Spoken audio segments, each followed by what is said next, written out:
Hey everyone, welcome! In this video, I'll show you a simple and accurate way to check your mouse's true DPI.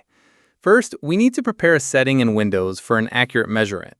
Open your settings, go to Bluetooth and Devices, and then click on Mouse.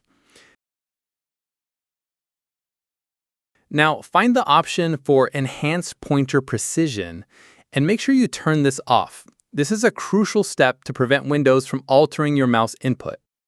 With that done, open your web browser. We're going to use an online tool. Just go to Google and search for DPI Analyzer. I'm using the first link here from mousesensitivity.com.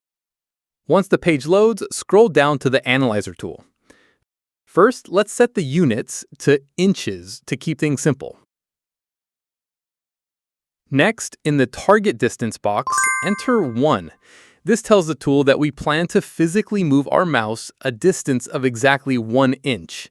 You'll need a physical ruler for this next part.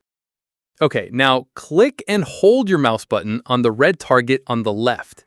While holding the button, use your ruler to carefully move your mouse in a straight line for exactly 1 inch.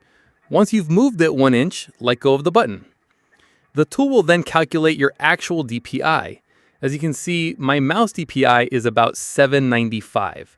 You can do this a few times to get a precise average. And that's all there is to it. If this guide was helpful, please give it a like and don't forget to subscribe for more tutorials. Thanks for watching.